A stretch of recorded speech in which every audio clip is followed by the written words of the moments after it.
এক গুরুত্বপূর্ণ রায়ে মানবিক দৃষ্টিভঙ্গির পরিচয় দিল কলকাতা হাইকোর্ট। হাওড়ার একটি বাড়ি ভাঙার আগে সেখানে বসবাসকারী ভাড়াটিয়াদের যথাযথ পুনর্নির্বাসনের নির্দেশ দিয়েছে আদালত।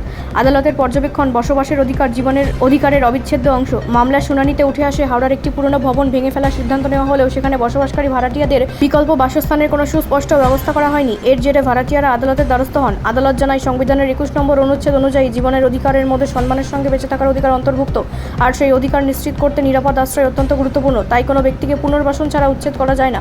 বিচারপতি পর্যবেক্ষণে বলেন, উন্নয়নের নামে সাধারণ মানুষের মৌলিক অধিকার খর্ব করা যাবে না। বাড়ি ভাঙার আগে সংশ্লিষ্ট কর্তৃপক্ষকে ভাড়াটিয়াদের জন্য বিকল্প বাসস্থানের ব্যবস্থা করতে হবে এবং তা নিশ্চিত করেই পরবর্তী পদক্ষেপ নেওয়া যাবে।